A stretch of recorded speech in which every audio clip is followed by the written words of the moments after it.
ஒரு சிஸ்டர் கமெண்ட்ல கேட்டிருந்தாங்க ஹை பஃப் ஸ்லீவ் எப்படி மார்க் பண்றதுன்னு. ஓகே, அதுக்கு ஃபர்ஸ்ட் நம்ம நார்மல் ஸ்லீவை மார்க் பண்ணிக்கணும். இப்போ இந்த இடத்துல இருந்து இங்க வரைக்கும் வருதா, இது என்னோட நார்மல் ஸ்லீவோட உயரம். ஓகேவா? நெக்ஸ்ட் இங்க இருந்து மேல வரைக்கும் ஒரு கோடு போட்டிருக்கணும், அதுதான் என்னோட பஃபோட உயரம். ஓகேவா? இப்போ இதுல இருந்து 3 இன்ச்சு அப்படியே மார்க் பண்ணிக்கேன். இந்த 3 இன்ச் மார்க் பண்ணிக்கோம்ல, இங்க இருந்து இப்படியே ஸ்மூத்தா நம்மளோட ஸ்லீவோட சென்டர் பாயிண்ட் இருக்குல்ல, இங்க இருந்து இப்படியே கீழே இறங்கணும். ஓகே, அந்த ஸ்லீவோட சென்டர் பாயிண்ட் எப்படி கண்டுபிடிக்கிறது?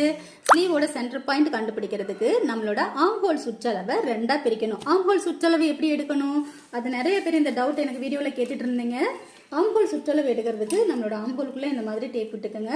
டேப் விட்டுட்டு இப்படி நம்மளோட இந்த மாதிரி உயரமான இடம் இருக்குல்ல, இந்த இடத்துல தான் நம்மளோட ஆம்பல் சுற்றளவை இப்படி எடுக்கணும். ஓகேவா? இப்போ இவங்களோட ஆம்பல் சுற்றளவு 16. அந்த 16 நான் 2ஆ பிரிக்கணும். 2ஆ பிரிச்சா எவ்வளவு கிடைக்கும்? 8 கிடைக்கும். 8ல இருந்து நான் 1 மைனஸ் பண்ணணும்.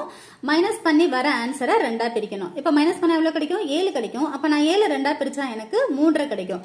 அதுல ஒரு 3 இந்த பக்கமும் ஒரு 3 இந்த பக்கமும் வரும் இல்லையா? அப்ப இதுதான் சென்டர். ஓகேவா? இப்படிதான் ஸ்லீவோட சென்டர் கண்டுபிடிக்கணும்.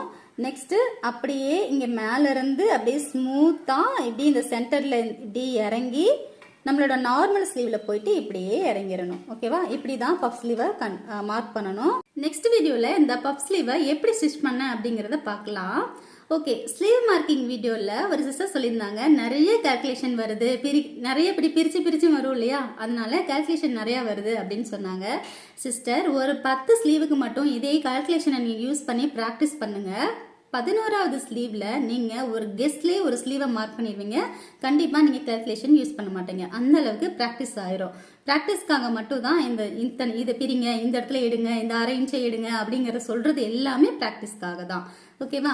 இப்போ ஸ்லீவ் மட்டும் கிடையாது. இப்போ ஒரு பாடி பீஸா இருந்தாலும் சரி, ஃப்ரண்டா இருந்தாலும் சரி, பேக்கா இருந்தாலும் சரி, இல்ல நம்ம சுடிதாரா இருந்தாலும் சரி, இல்ல அம்பர்லா கட் எதுவா இருந்தாலுமே கால்குலேஷன் படி நம்ம பிராக்டிஸ் பண்ணும் பொழுது நம்ம நெக்ஸ்ட் ஒரு 10வது ட்ரெஸ்ல என்ன ஆகும்னா நம்ம ஒரு கெஸ்ட்லயே நம்ம போட்டுருவோம். இப்போ ரொம்ப கால்குலேஷன்ஸ் எல்லாம் யூஸ் பண்ணி நம்ம பண்ணுங்கிற அவசியமும் இருக்காது. ஓகேவா?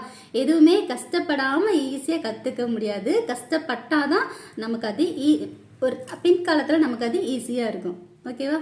சரி, வீடியோ பிடிச்சிருக்குன்னு நினைக்கிறேன். வீடியோ பிடிச்சிருந்தா லைக் பண்ணுங்க, ஷேர் பண்ணுங்க, கமெண்ட் பண்ணுங்க, மறக்காம சப்ஸ்கிரைப் பண்ணிக்கோங்க, ஆல் பட்டன் அமுத்திக்கோங்க. அப்பதான் நான் கொடுக்குற யூஸ்ஃபுல் வீடியோ உங்களுக்கு நோட்டிஃபிகேஷன்ல வரும்.